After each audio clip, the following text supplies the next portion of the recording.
Vous n'avez pas pas pour la casino ta. Banda vous battre. Là toute la question au seka. Oh. Nasikini. Ah. Oh. Yondo singa. Est-ce que nasiki? Ah.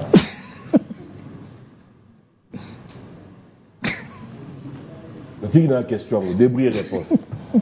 Oh, c'est méchant quand même. De toute façon, comment Mokiri, Kosekawana, je ne sais pas comment vous avez trouvé ça. Va tenir rigueur. Dans ce temps, autant que date, tout le monde comprend. Donc, va tenir rigueur. En est jeune talent. Pardon? Va tenir rigueur. En est jeune talent. Héritier, tu as un jeune talent. Oui, jeune talent sur. Deuxième album, n'a Bimisa. Bien sûr. Deuxième album, n'a Bimisa. On est quand même talent bandé à l'arabe. Non, on est ma bête parce que nous on réagir déjà. Héritier, tu as un jeune talent en beaucoup. Ben oui. Carrière auto bandango la nzamo ba parti bekam. Ba mo be na ba administration bele ba ya Thierry Migler ba 10 match ba banyonka ba carrière auto bandango sikoti. On est aussi plus là qui côté on demande mon bon à des prix na fabrication c'est dit que côté ko bonga mais banangia ma peu problème hein problème nini et mon boyo kanara et mon boubé bani et mon boyo non non bino bolé sera musique to musique et sera bino pena mais moi pour moi ngai pona ngai makamwana pe naza etalinga te wana ba bêtise pe dans ndenga bien ya ba bêtise ya ba bêtise oui banzembo na mboko ba 100 000 balles. Voilà la bêtise. Pardon? Voilà la bêtise na bino. Ah bon, mais pourquoi bino bozo so makambo mutalo bibo tuna ngo bato? Te meto ye baka. Moi photo ye baka. Comment ça babi 100 000 comme tu m'as sur Rosa 150. Après Casino de Paris, to ya ba Zénith de Paris. Après Zénith de Paris. Zénith de Paris. Ouais, to beta. Ah non. Kalami mute na oso de là. D'après Casino de Paris, maestro, Zénith de Paris. En Europe, on a 4 dates. Kozonga na biso to beta stade des Martyrs. Toto on a bouqué. So nzambe kuta limbisaka. Pourquoi on a limbisati? Et puis bah comment on a intimidité mon boy, bah comment appelle à niveau msuba kabula na ba sous-vêtements. Ah. Maintenant tout le banaout.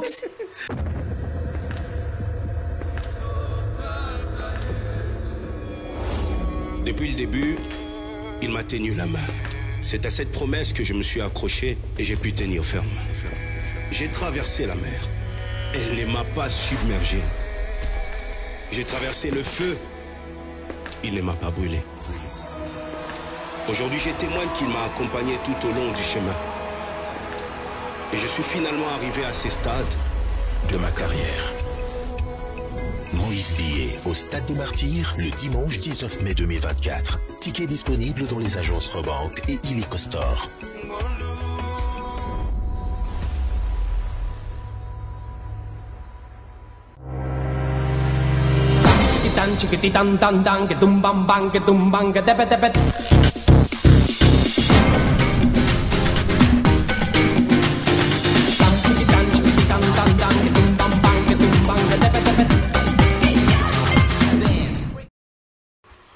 Mesdames et messieurs, bonsoir. Vous êtes sur Congo Buzz Télévision, la chaîne de la Nouvelle République, avec le mission plateau d'honneur animé par les vôtres, le tonton de toute une génération. Le tonton est d'abord chrétien, le tonton est quinois. Voilà, les amis, vous êtes 83 000 sur notre page, 84 000 en train de nous faire confiance sur notre page Facebook, mais aussi sur notre chaîne YouTube. Nous sommes en train de monter lentement, mais sûrement, comme j'ai toujours l'habitude de le dire. Mais il faut savoir que le pasteur Moïse Billet va livrer son concert au Stade de Martyrs. 19 mai, donc le billet sont déjà là disponibles. Allez vous procurer de billets, ça fera énormément plaisir se réunir pour la gloire d'un seul nom. Voilà les amis, oui, ça a bien boosté sur les réseaux sociaux, vous savez très bien c'est qui l'invité de ce soir. Fabregas va livrer son concert au Casino de Paris, mais après Casino de Paris, il y a plusieurs dates qui sont déjà dans le panier, donc très bientôt l'artiste aura aussi à parler de là-dessus. Mais l'essentiel ou encore le focus, c'est d'abord Casino de Paris. Alors sur ces plateaux, je suis avec celle qu'on appelle Jaina PMF, avec elle. On va parler de tout sauf rien. Je vais vers mon invité pour dire bonsoir et bienvenue Jaina PMF. Ouais, bonsoir frère. Pour une deuxième fois encore. Comment on s'est senti Ndeni? Très à l'aise? Ouais, bonsoir. Bonsoir à tout le monde qui nous suit à ces moments. Et j'en profite pour saluer d'abord mon boss, Maestro Fabregas, qui est Tiki Rios Kuzara Chimessé de trop chef terre, guide suprême de ces générations, les rois Fab. C'est les gonzoles de la musique africaine. C'est Bambote, ici Gazolananga. Je suis bien. Ici, vraiment, je me sens que je suis chez moi. Très à l'aise. Très à l'aise. En tout cas, merci à notre frère qui est là, derrière nous. Et puis, merci à l'accueil au Boyambelanga, vraiment. Vraiment, toujours.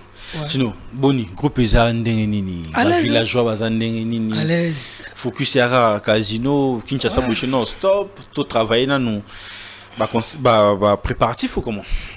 Non, là, vraiment, on travaille dur.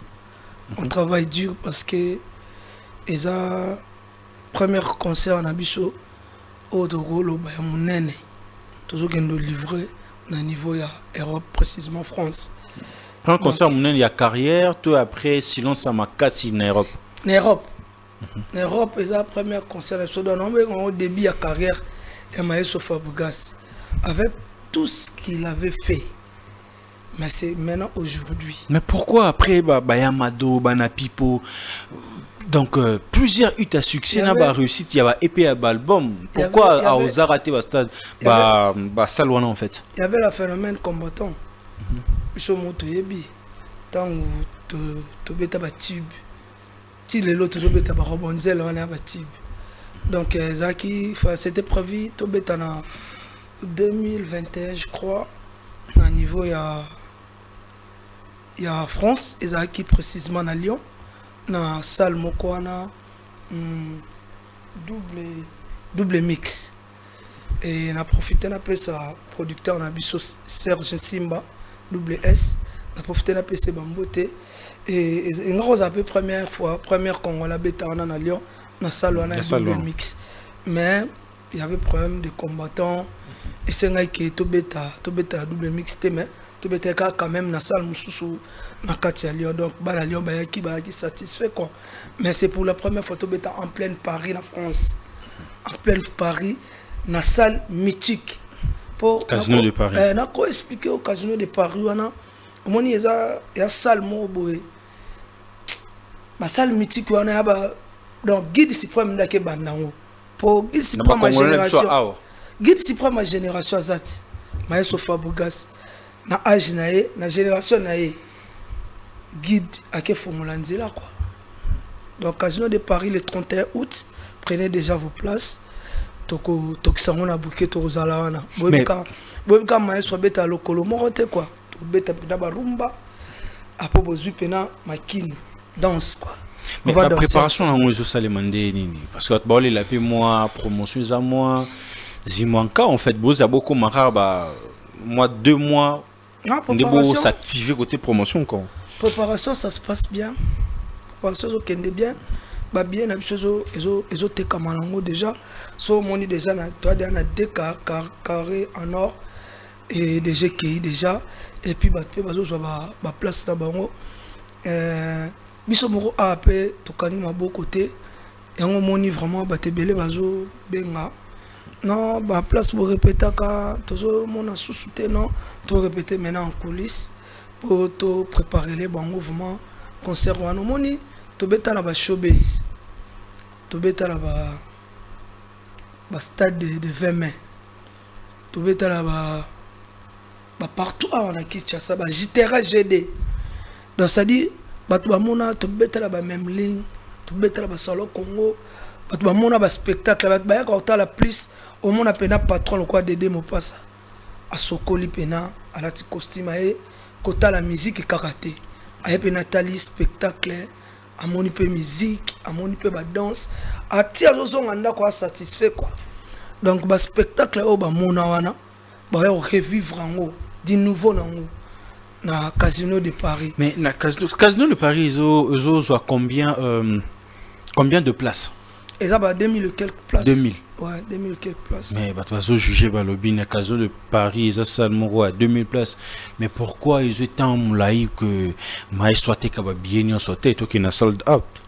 Non, biso to nous la rajouter à concert biso sala makambu ne la sa biso za ba suiverté biso za ba suiverté biso sala makambu selon biso donc biso to tiaki ba casino et pour fongola ki bioterie nango depuis décembre ba billet zoté kamanango to ke nango lentement et sûrement et puis dans les bons nga eloko na ko kamwa kaka to mo kamonini susu jaina o mona bela ke ndeto aboye yo mo miebi benanga nde na abo na journaliste a misia boy.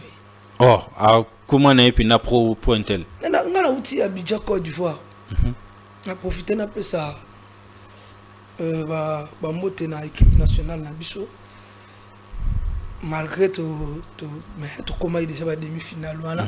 C'était déjà bon pour nous en fait. Avec pour les Léopards, na profiter na pe ça mbote na capitaine de l'équipe Chancel Memba demi-dieu. Et puis namona ki bongo Diogo Badjo et gol na biso Passi namona ki pe Cédric Bakambu Bakagol et puis na fou bazaki ba bango tout quoi c'était bien passé na Côte d'Ivoire on mona ke soki lelo Coupe d'Afrique et robetama quelque part dans ce pays là et les candidats les cas na Côte d'Ivoire.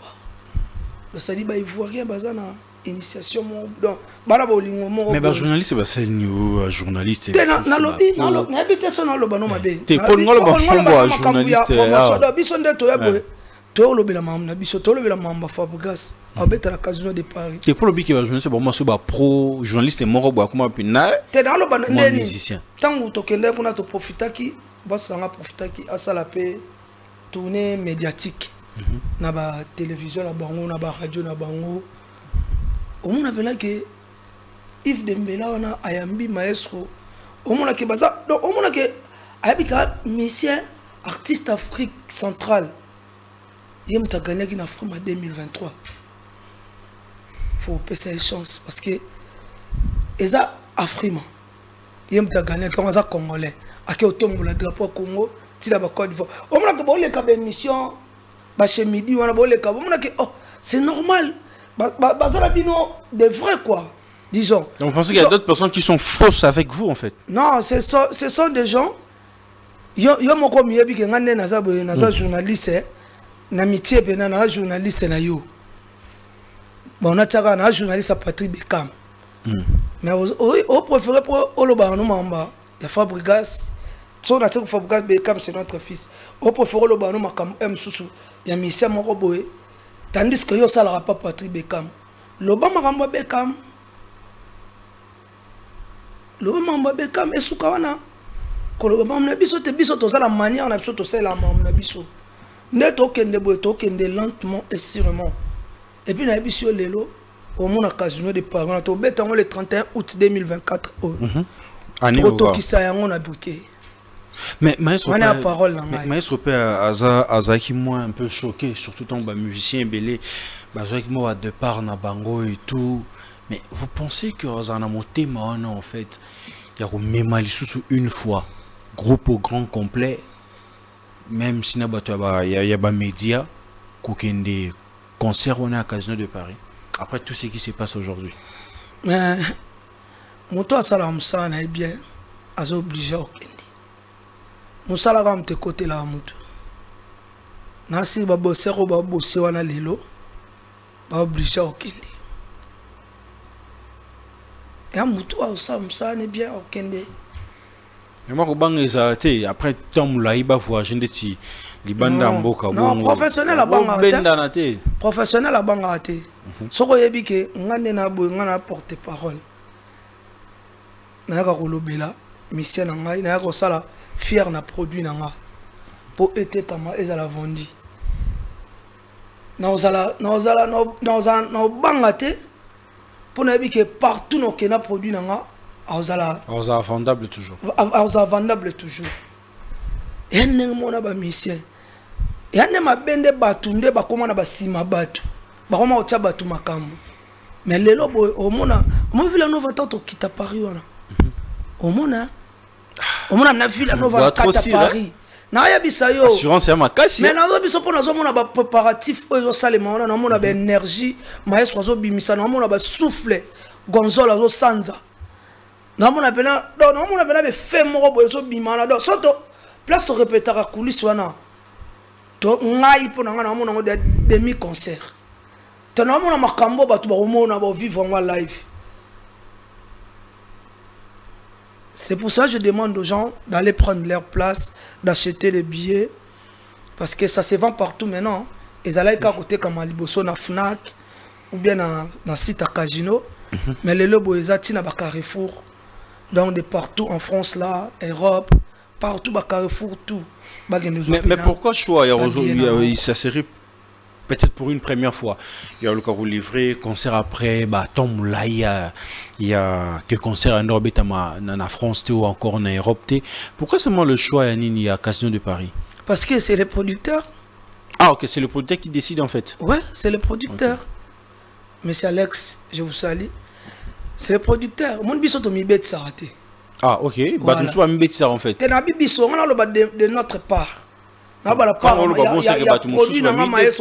Sur le babon c'est que ou après moi non ma formation de ça en fait on a lobby na kaka biso to mbet sarate ba ya kande ba bet ça biso ba ya proposer biso tabouler ça musique mais na biso to concert auto to rata pour na phénomène combattant na Lyon na tangelo combat politique na biso Serge Simba double S yem tazwa biso na kin ami biso Europe poto geno beta concert moni les lopé boye producteur mususu pas bimi monsieur Alex abino maestro fo banda a et puis eza quoi processus omoni ko beta ba salle mythique wana e banda kambala moto ke beta maman grand saleté OK so landi batutu o ba mise tout o ba banda ko beta lelo omona ke ba banda no na salle mo boye ya mikena salle mo boye ya mikena mais ça salle mythique en fait ça la comme nazolo bakaka yo o comprendre so tali po omona peke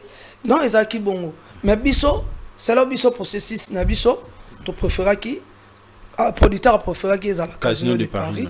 Après Casino de Paris to ya ba Zénith de Paris après Zénith de Paris ouais to beta anoga kala mingi te na osongela d'après Casino de Paris maestro Zénith de Paris Europe on a 4 dates pour cette année. Pour cette année, on a 4 dates au niveau Europe. Mais tout est valable. Au Makambutu, c'est déjà normal, il y a Casino de Paris. Casino de Paris le 31 août 2024. Donc après Casino de Paris, directement Zénith de Paris. Après non, il y a personne qui a annoncé.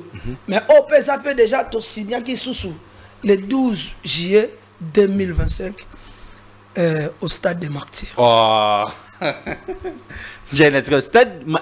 Fabregas Maestro, Stade des Martyrs 2025. Moi, ma villageois, c'est belé petit. On va déclarer. On va déclarer. Tout ça, la tournée, il y a communal. Tournée communale. Tant que ici, album, na biso ya gomme. On est définira qui batu que gomme. Et le pondu, fanatique à l'eau en tabac. Donc, si on retient pondu en tabac, souka, tabac au lieu ka pondu. Les lots na siri moko de partout aux les cas. Oyo ka siko pena ndebe na bafle zo réfléchir oyo ka pena ba rumbato bike stade des martyrs wana jani yo kan expliquer moni tant où tozo ke beta sko ba tourner communal wana pour maestro beta et loko na ba pe ba salate sortie officielle et album na biso gomme oyo to betela ngo petit peuple. Des alatés que VIP et non, tout est. Tu peux taper VIP. Mais bon, maintenant on a satisfaire notre petit peuple que mutumo ko utape changu, mutupa uti mutumo pa uti kuna. Auti pena musika ba kasangulu, batu musuba uti pena batu ba sangani sko ba na terra GD. Tu peux taper na sortie officielle et album gomme na terra GD. Mais sko ba biso bateau tout va bêter la GD spectacle au maïs soit ça la terre GD tam tout monte à Poussana parce que biso to betaka concert ya spectacle. Mais au que stade de martyr ça un spectacle était. T'es ngana je expliquer non. Faut pas expliquer non. Oui, stade de martyr mais là artiste mususu. Artiste ana renommé puis na ba ni na ba nzembo pe betaka mais chepe na libaya boye ko ma mususu. Wana bango ti. Maestro na beta stade de martyr to beta ngonde le 12 juillet 2024. Combien de stade de martyr pour nous ça? Parce que peuple na biso bandarawa puis en fait. Parce que banzemba succès renommé ou nyon sona to nango. Parce que peuple na biso ba senga ki biso. Ya on a biso ko biso to mi betsa te peuple public ko elandaka bonne musique public ko elinga Maestro Fabregas ba senga ki que non Maestro toza na besoin au betre biso na stade. So to beti na GD stade de martyr. Toke na chango stade de martyr. Tozongi team voir même la ville. Ils apprécienté Jaina, ils apprécienté. Non, et c'est un qui bon puis c'est un temps. Et c'est un qui bon, mais ça peut te calculer batan na biso après ko beta ba casino de Paris, après ko beta ba Zénith de Paris, ko zonga na biso to beta stade des Martyrs. Toto qui on a briqué le 12 juillet 2025.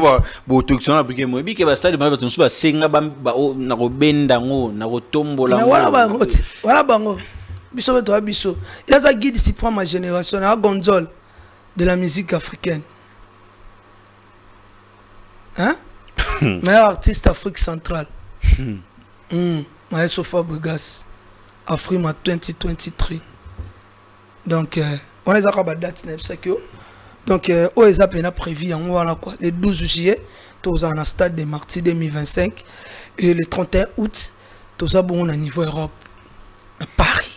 Mais j'avais une autre question en fait, concernant toujours l'artiste. Pourquoi tu as la facilité au monde à Maestro Fabregas? Bon, il n'y a pas d'acquis en fait, il y a un youtubeur et Bélé qui est très proche. Youtubeur, tu touches à un chroniqueur. Très proche de l'artiste, mais aujourd'hui qui n'est plus le cas. Il arrive en Côte d'Ivoire, dont il a la facilité de faire une tournée médiatique, mais où ils auront les cas à attendre en fait. C'est dû à quoi? À l'école, on a vu ça que ils arrivent à compter en fait. On est battu comment va sima battu. Au moins la bena va au penande di Joe Maestro bébé ya za na jina PMF. Ce qu'on a na jina PMF o yamba sko ayamba net frère na ko mona. Bems Bajoko. Bems Bajoko ayambo ndeni. Pour ça ayambo na suka kumisa de jina PMF. Ayambo ka pona faveur ya ezalaga de faveur na yo en faveur ya jina PMF. Mais être avec un artiste, ils ont intercalé. Ils ont demandé, ils ont demandé. Il y a un maestro comment on sait le plus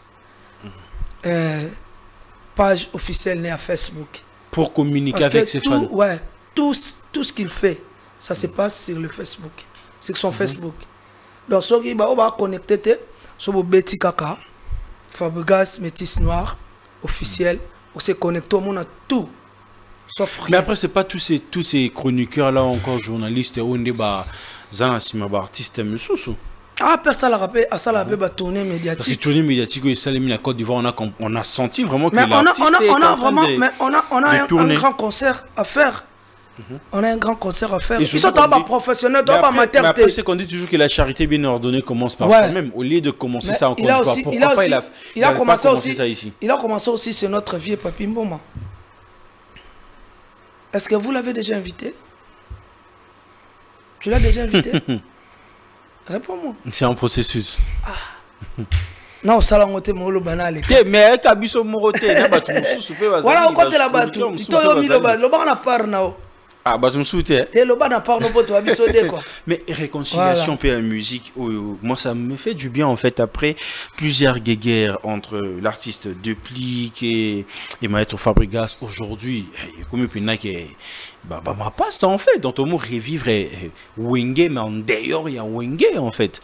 Idée où t'as qui wapi des arrêts pas mon acquis d'Ajuna Take ou Binopé bureau conseil tamsu yaki et le monde bon en fait.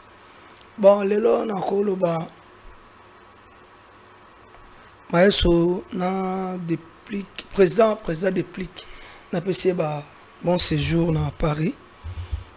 Ça vraiment, libota, les babas singa famille et ben dans la. Mais katanate. Donc, Talara maestro. Donc, frère Naé, quoi. Frère Naé, à mon avis, que trop, c'est trop. C'est mon frère. Et là, on y est aussi la tête, quoi. Mais vous êtes très proche de l'artiste. Prendre ces risques-là, ou encore c'est pas un risque. Bon, vous aurez courage. C'est pas un risque. Après, vous aurez courage, en fait. Après tout ces guerres, est-ce que c'était facile, en fait? Parce que tu as vu, en plus, Baza Baton, quartier, la tête, il y a esprit, donc, tu vois. So, l'année, patron, maestro Fabregas, patron, abi. Tout ça, la rande taille na daju basalaki. Plus que ça, mon frère, pardonnez-moi. So, décrocher, hein, débloquer quoi. Qu'on a pas rappelé pour Mabi.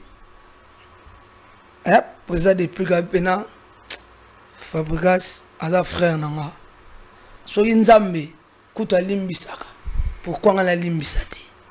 Et puis, bah, comment on a intimidité, mon boy, bah, comment on a un niveau m'suba, kabula na ba sous-vêtements. Ah, maintenant tout le banao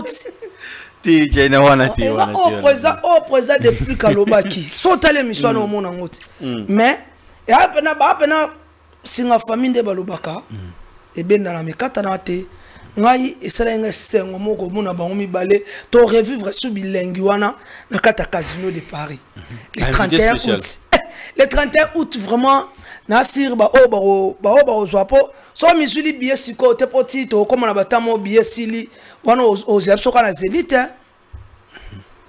ozep soka na Zénith faut bilenga 31 août ya casino de Paris en tout cas batunanga ba misika bana niveau ba state ba zuzi de ba billet ba venanga gege mo grosso designer azwaki déjà billet ya za mingi na makuse na mona Jordan Motolov ye pas zuzi de billet na e na moni ba Miguel Dangote mokonza mboka soit qui peut déjà billet na e donc batwaze belé basombi ba billet na niveau ya États-Unis d'Amérique kuna et puis na ba niveau pe ya ba Londres na mona ba masala ba toya ba zui de ba billet ba black baze belé pe na ba so ba billet de partout so na kepe boy ba côté pe na ba sebo ba New York pe no mona mena mère de Robinta mère à Fanta mais et ben na zui pe de ba billet ne do ça dit ba to ba roya wana ba revivre bilengi wana ya wenge o barata o ba mona kala o ba mona pena kala e ba revivre on ce qu'on a casino de Paris le 31 août 2024 et on a webso et aux a dit nouveau dit jamais vu na musique na biso Congo place pour remarquer pena que a guide suprême de génération Obiaza guide suprême de génération obi que ba année ou non c'est pelango parce que pour moi ça me fait plaisir de voir que la musique congolaise va encore renaître de nouveau. Et ça l'a tellement bien, surtout au moment où tu as passé dans la Côte d'Ivoire. Donc, dans mon appel, président, dans tous les deux présidents, on a des copains, bonne musique il faut ça là. Bonne musique il faut ça là.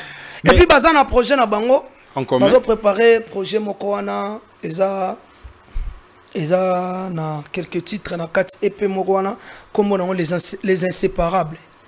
Titre na les inséparables. Et puis single moko de Jésus Bima. Ah là. Comme on a là. Dadi pe yangia maroya wana te. Prompte, on a peur. On a peur. On a peur. Il y a la prompte. Il y a Noël Gamma, mon thème. Mais je disais ceci, la musique est en train de renaître, la musique congolaise est encore en train de renaître après plusieurs années où musiciens n'habituent à au rendez-vous François on a pour de concerts et tout le monde que Ferrigo la Didas Arena, Fali Poupa LDC Arena, Fabregas Maeso, Casino de Paris, mais ce qui est un peu de choquer en fait les gens. Lorsque le grand Papi Mboma est en train de poser la question sur concert Wana en fait, on a invité Nzaki Riti Watanabe. Sur Ferrigo là ça a été, pour Ferli aussi ça a été, mais quand on a cité un peu le nom de Fabregas pour le concert de Casino de Paris, façon à réagir, il y a c'était un peu bizarre. C'était un peu bizarre en fait. Pardon? Ah, de moment le bœuf quitté. T'es là qui obi que non, ma grand frère Bobeta, vient absolument les padres. Réaction il y a Watanabe. Adidas Arena. Vient abisso. Fali LDC Arena. Maintenant, bah, nous c'est héritier Watanabe. Ils sont tombés dans la casino de Paris les 30. Bah, nous c'est ce que héritier Watanabe que Fabregas sur la casino de Paris. Façon de réagir, ils acquis un peu. Bah, de toute façon, comment moquerie, Kosekawana. Je sais pas comment vous avez trouvé ça. Bah, tenir rigueur. Dans ce temps, autant que date, je me comprends. Bah, donc, bah, tenir rigueur. En est jeune talent. Pardon? Bah, tenir rigueur. En est jeune talent. Héritier, tu as jeune talent. Ouais, jeune talent sur. Deuxième album, on a Bimisa. Bien sûr. Deuxième ou troisième? Deuxième album, on a Bimisa. En est jeune talent, bandé à l'arabe. On est. Jaïna. On est na koko bisolo moko moni lelo boy. Maestro Bimisa bana. Maestro bana le quoi. J'ai talent, le quoi Patrick Beckham. Le payé pas na deux albums. Deuxième album, n'écoute, tu me dis bonne mon auto kaya challenge. Zambé pardon, ça les langues, ça dit na aucun vraiment félicitations à Patrick Beckham. Donc bon tenir vraiment regarder. Mais on a ma bête parce que nous on réagir déjà. Héritier Watanabe jeune talent en beaucoup. Ben oui, carrière auto bandango la nzamo Patrick Beckham. Bah moi ben là administration belé il y a Thierry Mugler bah 10 match bah nyonka bah carrière boto banango sikot. Donc bah moi jeune talent moni les guides à Sofaka guide Maestro Fabregas tellement de guide il y a génération là on a droit vraiment à souffrir parce que guide il y a m'tazo memati toi memara a mema wagon donc il a la cas moi faut écouter la bamba bon alors tout ça quoi exemple là on ça là sur quatre moi mon prince au que moi mon bien prince té ya bika ke mon colonel ngazana ata voiture ya ngo mon colo protéger kaka quatre prince doit pas tenir rigueur té un jeune talent j'espère zo bimisa deuxième album na ba na ça va promotion jeune talent na concert réussite na ba chanson réussite et ça est bien na ligne vraiment ko discribiliser place nazate quoi mon ngande tsina boye na pe mef na sokol pe na mai na ngana ina fandia na e pe na masolo ana vraiment te parce que comment maestro pas comment maestro netangama ki wana quand vous reçoit comme ça vous parlez moi je réponds. J'espère que je t'ai répondu. Donc si on n'a pas eu l'occasion d'avoir Fabregas donc tant tout sur la naïmba. Na répondre non. Na répondre on a dit que non, jeune talent et ça dans cas débit et ça la bongo. Débit ça bongo comprendre.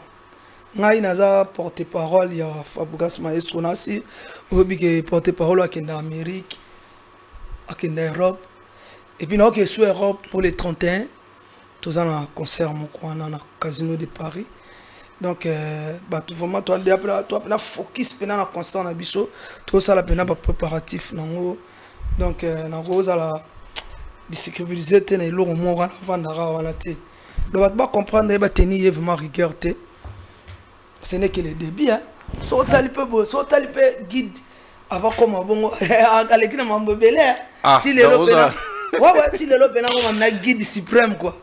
Il y a génération donc vous tenir rigueur voilà on est aussi puis là qui écoute on demande mon bon a des prix na fabrication se dit que côté ko bonga mais banangia ma peu problème hein problème nini et mon boyo kanara et mon bébé bani et mon boyo tout ça bébé bana non que ba piko nyon sont créer un problème na bien Europe na yo mo bena ota la meilleure artiste Afrique centrale Maestro Fabregas na Afrima 2023 bi na Afrima na biso to kenda ozwango yanga na shomi na chef na biso na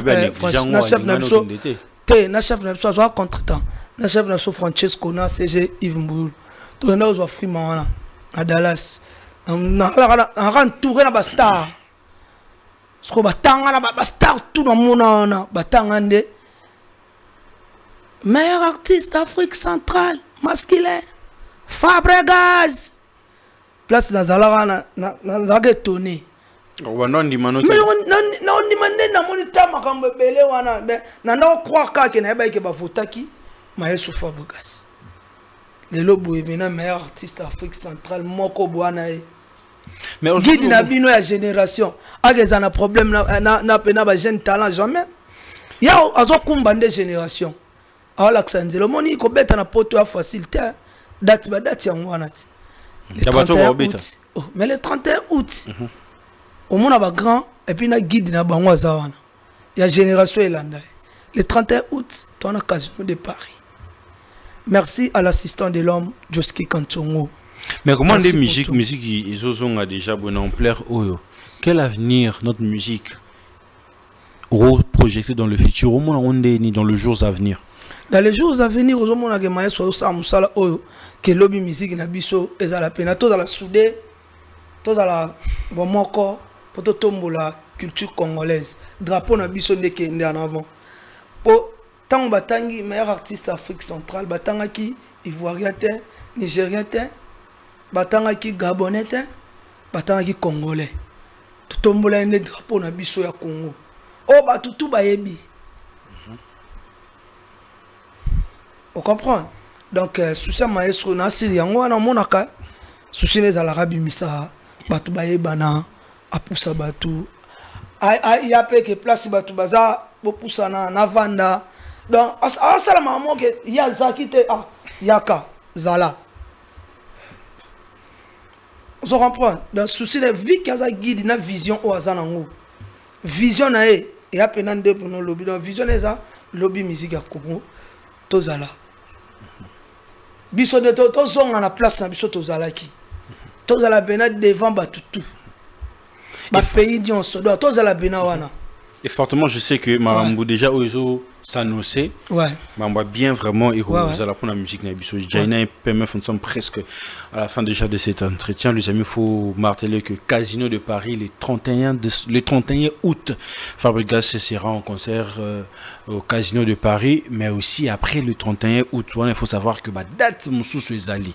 Donc Zénith de Paris, mais aussi Zénith de Paris, mais aussi Stade de Martyrs aussi. Ouais, voilà, nous allons tout doucement vers la fin de cet entretien, mais je ne pas que Nati Kobo ou bientôt les canaux photos sans que nous posé aux questions au Jaina PMF. L'entourage de Fabregas, comment ça se passe en fait en termes de musique? Binobo laissera musique, to musique laissera bino pena. Parce que moi question est comme moi complexe en fait, parce qu'il y a certains artistes et misent sur la musique. Et non que musique et musée sur Bango et Saban. De votre côté, comment ça se passe? Dans le début de toutes choses, il y a un commencement, on dit. Donc, nous avons sur les alarmes. Donc, nous avons un jeune talent, le lobbyma. Nous avons droit mi poussa pour bakende. D'abord miser sur musique na oui, pour bakende en avant. On comprend les lots sur Fabregas. Oyo ya maison mère. Na Fabregas oyo ya carrière solo. Ya Robonzele. Au moins que c'est des choses différentes. So na bina telo kaka de anecdote. Ya Fabregas na telo ka yango. Au moins que il y a un début et puis ils en a fait un peu ya makam. Le lobe maestro a mieux placé et puis en plus maestro est producteur. Premièrement, un producteur, il y a Wanted Music à produire Tatiana. Donc on laisse la musique en fait on laisse la musique dans ma BT. Est-ce que vous expliquez vous comprenez? Non, qui n'est normal. Non, expliquez vraiment. À celle ça Tatiana album. Un patron, un label Wanted Music. Mais ton tel album na biso et bimakana label na biso. On comprend? Quand des temps solo bazo boye laté bazo ba wani za ko laisser faut pina que mutumon boye Fabregas au bet album combien ou 200 000 bon soit 200 000 non on appelle ça problème tin ngana la kiso ka ke le lobo ba jeune tala bazo bima maïso a la droit ya kota le bogo na poche ceux qui peut soutenir congolais akende en avant et ça m'a bêté pour début et l'orion se zala et puis il faut banamo au musique et bandeli zalaka pasi Mais quand il est pour négliger, bon, que faire décourager les jeunes talentés. Mais moi, pour moi, ngai pour ngai makamwana pe naza etalingate wana ba bêtise pe dans nandenga bien. Ya ba bêtise. Ya ba bêtise parce que ne bandel mutu mota ya kamba mo collabo. Obota manam ke ozokola tu ba 1 + 1 égale à 2, comprendre? OK normalement. Ya on appelle ça ka des anecdotes. On appelle ça ka que maestro oyo ya maison mère. Na maestro o lelo ya carrière solo. C'est deux choses différentes. Deux choses différentes. Mais en termes de chansons, chez vous ça se passe comment? Boté Kawanzembo combien? On doit me donner un attaque là Nzembo. Parce que oui, Nzembo na mboko yomba 100 000 balles. Voilà la bêtise. Pardon? Voilà la bêtise na bino. Ah bon, mais pourquoi bino bozo so makambo mutalo bibo tuna ngo bato? Te meto yeba moi que photo yeba ka so babi 100 000 tam tu maestro rosa 150 000. OK roleka un mususu na chez Midi na Côte d'Ivoire. Oyo ko ba question te. Par poser une question, bah, les artistes monnaie, à Robert à la Casino de Paris, ça va se passer comment? Bah question ils ont mabé. Oui, bah que. On est pas question. Dédicace c'est à combien? Mais oyebi que la Côte d'Ivoire, musique na bango ils a pas trop de dédication en fait. Non, non, ça balandeni. Non, lo balandeni. Non, obina lo balandeni. Non, lo balandeni que faut musique na biso ezonga. Na place na yango totika rolanda makamba batu mutu alobi mangam na wana ça disconvient à lui-même. Bon tout le monde qui na wana ngene na tuna na yeba etali mutu o aloba ngasko le na tuna ne bandeti na kana bino pas maestro Fabrigas il est kandeni ya de la kudu banze mo plus cher na na droite ya oloba na na droite ya otanga ba montant parce que tant on a biso des maisons mères à lelobo papa maestro tambola na Porsche Macan na Congo ils a 3 T à 2 T. Ou bien combien? Combien? Le quoi va prendre en route? Porsche Macan, nous moi 2022. Attends, on a beaucoup. Donc il veut dire qu'il y a mais 60 balles pang en Belgique. Il y a paix des musiciens ba na ngokuna. Ba msu ba fouter là. Vous comprenez? Wana c'est ça biloko ali on ani. La musique. Bongo siko. Faut que mon avait pas preuve. Donc ça on a des makambu différents na biso ba biloko oyo ke ba faut pas comprendre que il y a un temps pour tout la musique. Il y a le début, il y a le commencement. Il y a le commencement, il y a le commencement, il y a aussi une fin d'une chose. On comprend? Donc makambu nyonso ya ne bande pe suka. Lelo boyo nazo biso ma so c'est un patron. Attends, papa, biso boyo mona Regina ngabo mona ande na terre, mona ande na la terre. Toujours frais, toujours propre. Ce que maestro ngala travailler maestro. Parce que belé de roda ta ba 200, ba 300. Na ba musu ba sala ba ba travailler maestro. Oh, ata pas musu mais. Oh, mais nazo biso. Net bo to comme na taba porter parole. Faut ba bi ke. Oh, nazo biso to comme na taba porter parole. Musu pas zane mi sia zanga ne date. Ayene la kolobe la Casino de Paris Fabrigas. Papa c'est moi billet pas qui ndeka visa. Nazo visa o. Ba comme belé musu pas bien travailler bien bien. Oh, mais yene ngaza bo travailler pas ba. Mais yene pena ko au Casino de Paris nanya tindio Italio. Tika biso na beaucoup repêcher azota moi. Tika biso na Casino de Paris. Bo benge yo tika ra passeport. Le 31 août. Le 31 août bazo ba place bana poto na ebike.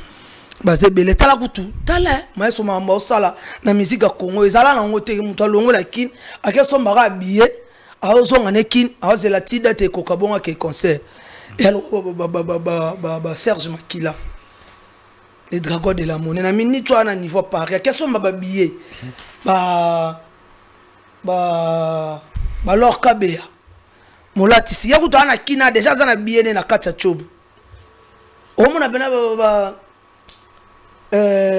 comment les Soudan vient à biso o nani ba Simon Musundondo Simon Musundondo leur rapport ba honorable honoré Vula bato bena o mona bena ba Simon Ekamba donc il faut bien marteler président donc ça dit bato ba somba ba billet awa na Congo ba à l'aise ba bika soit côté na site po ko somba ba billet on a site à facilité.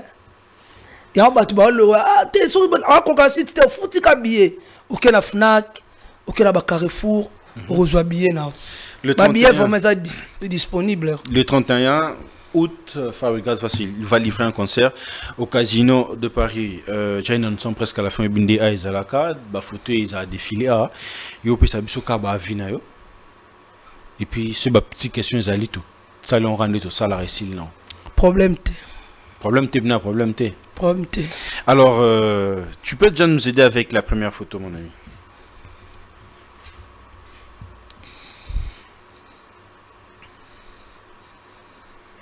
C'est bon.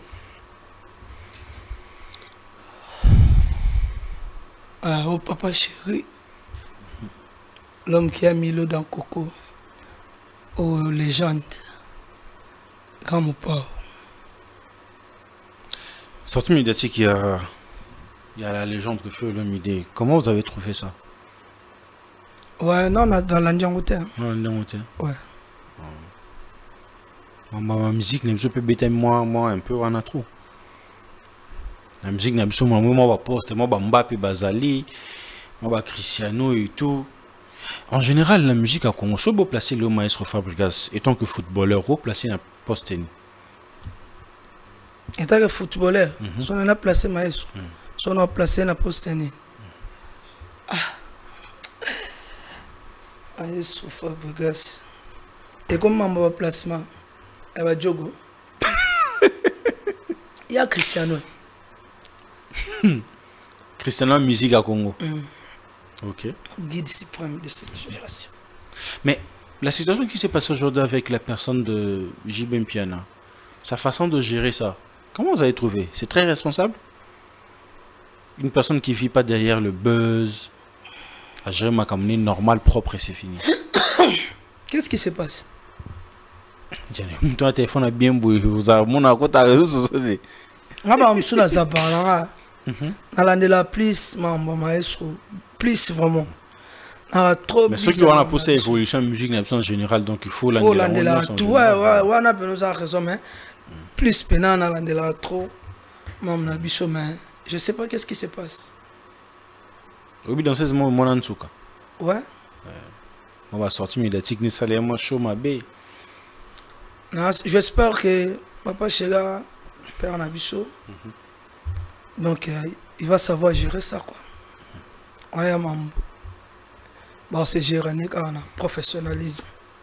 Mais bateau bazora ba vie privée à battre comme on a ba réseaux sociaux bien na ba TV en fait. Pour bateau ba tout na ba on va zanga ba réponse on peut ça bon. Comment on doit vie privée nos talents. Vie privée nos talents quoi. Tout le monde a raison muta kufide batanga biographie et tout. Puis c'est tout. Deuxième photo.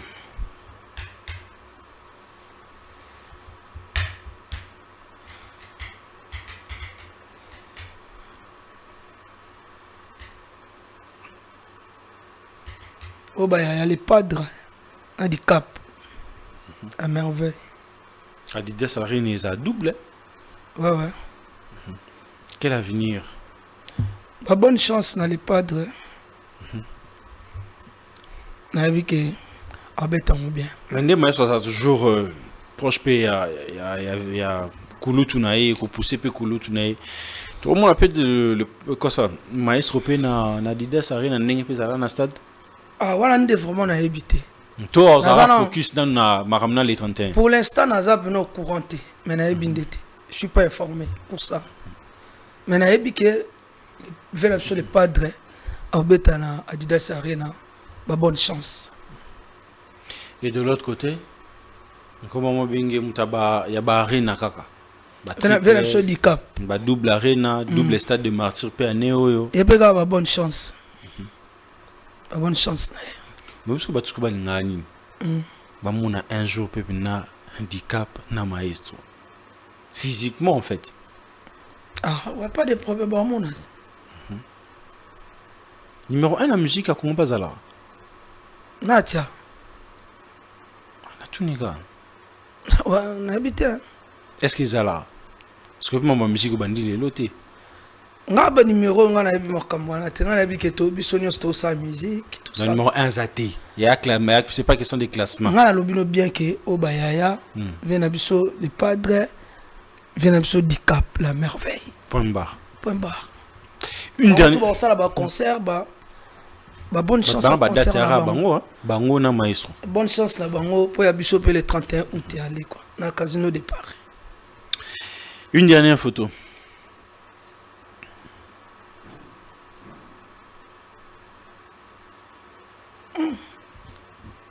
Maître supérieur, le gondole de la musique africaine, le roi Fab. Aujourd'hui, quelle place Maestro Fabregas a dans la musique congolaise? Musique, blouson à la tane, à ma tata. T'as un blouson de Michael.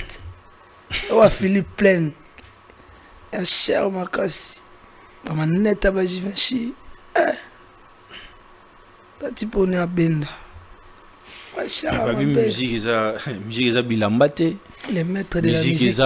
Les maîtres de la musique africaine. Les musique est betande binande yembani. Problème te. Banzembo za ngwane belé. Meilleur artiste Afrique centrale. Dans Afrique 2023. Le guide suprême de sa génération Maestro Fabregas. Il y a banzembo belé. Avec un générique, t'as belé donc il y a bêta double marco. Rabeta générique, rabeta rumba. Ba OCP. Net un album na so gomo atraba 300 lignes. Robert dans mon mot. T'es ngani angeza. T'es moko kaka. Je me rappelle encore Nepena. Histoire d'amour nzembo embela. Madame nae maman Terry, moi si pena bala la mbongo quoi. Mère ba Jeriana, des jumeaux belges, mère Jay-Z, na Brian Badjogo. Mais aujourd'hui, quelle place Fabregas a dans la musique congolaise? Guide suprême, guide de sa génération. D'abord, au tout bazan, banan simane. Oui. Et même carrière solo, tout solo, carrière solo. Ouais. So il déjà, mon histoire l'excès de 10 ans, la carrière solo. C'est bon déjà. So l'excès de 10 ans, la carrière solo. Faut pas comprendre. So l'excès de 10 ans, la carrière solo. Hein? Comme il y a une génération, au sala la génération. Pas bien, c'est pas bon. Il n'y a pas match pas photo. Dans ma cambo, on a un guide de la génération. Il y a un combat génération. Donc, ordre ça. Par ordre quoi. Le casino de Paris, le 31 août, dans le casino de Paris, tout est belé. On a des amour, des mises au Makassi Ndokité. Ti de Brenda. Après tu es libre de Brenda wana. Ti de Robonzel. Bon on a ba rumba ba mo pepe, ba tabita. Ba on a joué ba Greco, ba lifo ba. Ils a réunion mon boy. Bon on va ba dire ko musique, to ko taper ba maison mère wana ba on va dire ko musique, ba le couteau là ba on va vivre pena et le monde dit jamais vu. Ne salemate on a besoin d'un guide suprême. Il y a un monde où on a besoin place là-bas. Mais tout ça, faut pas revivre frère. Bah tu peux pas loin, peut pas courir, peut tout vivre là-bas ensemble. Problème T. Bah bloc quoi non? Problème T. Qu'est-ce que bien affilé pe?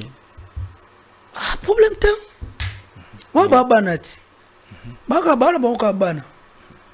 Et de l'autre côté, un artiste congolais aussi. De notre pays, bah où tapé famille mon encore. Bah na père mort. Héritier. Voilà.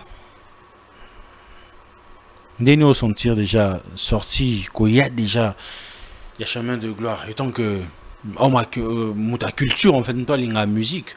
Ah deuxième album na bon. Bonne chance hein. Bonne chance. Bon va bimisi banzama on va bekamti. Bonne chance. Oh Martelly tout côté va bekambo. On va jeune talent. Héritier jeune talent. Na beaucoup yo. Mais you know so bébé to solo carrière solo te. Yo mo so bébé on a 40e album né. Je pense 2 ou 3e. Donc ça la promotion misango dans les bons. Grand prêtre Michael Obi qui a grand prêtre Tililo mais a un album mais belité. C'est so tanga ole ka ba 5 ba 6 atika kutu ba misusu. J'allais pas me faire à la fin de cet entretien vos impressions, votre mot de la fin. So sali de 10 ans dans carrière solo au komisko voilà ce qu'on compte na génération quoi. Dans la musique, on hérite à cette génération. Ça va 2 ans, 3 années, tu vas bécam, 2 ans, 3 ans, 4 ans. Aux années, jeune talent. Oh. La carrière solo. Jeune talent. Voilà. Ok.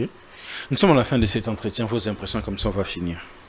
Ouais, mes impressions, merci d'abord de m'accueillir sur votre plateau. Et je suis fier d'être congolais. Je suis fier d'avoir les patrons comme Maestro Fabregas, les guides de la musique congolaise. Et je demanderai à tout le monde d'aller prendre leur place, d'aller acheter le billet, parce que des places seraient limitées. Donc j'espère 2000 quelques places, c'est peu. Mais allez déjà acheter vos places. Vous ne serez pas déçus, quoi. Yes. Vous allez écouter de la bonne musique, des bonnes mélodies, et puis vous allez danser au rythme de Ndombolo. Pour les lobes et Robonzele, merci na batunios bayamba Robonzele de partout où vous êtes. Les lobes comme des anaba 2000 et quelques vies. Maïs soyez na di nouveau. À Sangisi pena Ndombolo na amapiano. Donc il est lobes na batunios plus nios bazaba okangara. Robonzele robo. Donc merci na de bo consommer pe album na binu zawana gomme. Au besoin qui déjà ba nasi ba 12 clips zawana déjà ils a clippé banzembo za clippé ba pays des merveilles, son altesse, ba histoire d'amour, ba banzembo ya papa la bishwali tachamala.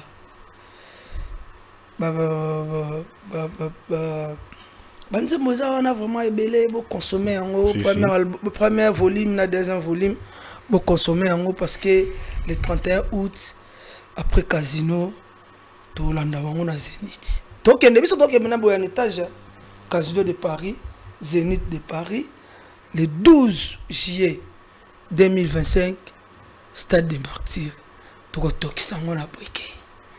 Eh ben c'est moi lango ma bine appelle Zali. Donc ça dit vraiment merci Nabino. Merci. Ba o balandi ba Hollande mission et on a présenté ses sœurs condoléances au nom de mon patron Fabregas et des Villanova, des villageois et des frères Bisso, Papa Tchaka Kongo. Donc que son nom repose en paix. Les amis, nous sommes à la fin de cet entretien. Vous êtes tellement nombreux devant vos postes télévisières pour nous suivre. Il faut savoir que Pasteur Moïse, Pasteur, oui, allô? Ouais, j'allais aussi saluer quelques gens. Ok, comme ça on va finir parce qu'on doit céder la place. Terence, on dirait que les États-Unis d'Amérique, apprécié Bambote Belé. Et puis, Nabo Sanité, il y a Christian de Cornes, mon thème et ça on a vu Jenny, apprécié Bambote, et Marcelo Cavanda, il y a Guilherme Cavanda. Batutu Balinga Villanova Tokutana Bino le 31 août le Casino de Paris et Tokana Briquet. Voilà les amis, comme j'ai essayé de marteler là-dessus, Pasteur Moïse Mbiye le 19 mai au stade de Martyrs, donc procurez-vous le billet, ça fera énormément plaisir. Nous sommes en train de faire la promotion comme il se doit, en tout cas. Allez partout sur nos plateformes digitales, vous allez être orienté en fait, comment acheter le billet, comment et tout. Un grand merci à cette équipe technique qui a permis que cette émission soit réalisée. Quant à moi, je vous dis bye bye et on se retrouve dans un prochain numéro.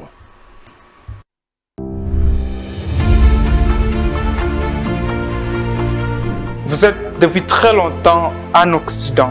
Qu'avez-vous contribué pour le développement de la République démocratique du Congo?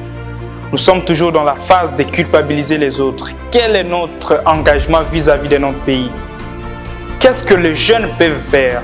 Nous sommes allés depuis très longtemps, nous avons étudié, nous avons des connaissances pratiques, nous avons des savoir-faire, nous avons de très bonnes relations. Nous sommes dans deux pays où il y a plusieurs opportunités qui peuvent créer une valeur ajoutée dans notre pays, la République démocratique du Congo. Qu'est-ce que nous devons faire donc? Pourquoi rester toujours en train de culpabiliser les autres? Cette fois-ci, le moment est venu. Venez nombreux participer dans cet événement, dans ce grand sommet. Ça sera 2 jours où tous les jeunes vont parler, tous les jeunes vont donner leurs idées. Ça sera une rencontre entre les investisseurs, les décideurs, les entrepreneurs et même les étudiants qui ont leur vision axée sur le développement de la République démocratique du Congo. Ne tardez pas, c'est maintenant qu'on écrit une nouvelle histoire. L'avenir appartient à Dieu. Un sage a dit, le plus beau moment de planter un arbre, c'était il y a de cela 10 ans. Mais le moment idéal, c'est maintenant. Si nous restons toujours dans cette logique et projeter toujours les choses en disant la jeunesse est l'avenir du pays, demain nous allons devenir vieux et nous allons laisser la responsabilité à nos enfants. Et on risque de rester dans un cycle continu. C'est maintenant ou à jamais. Soyez les bienvenus. Merci.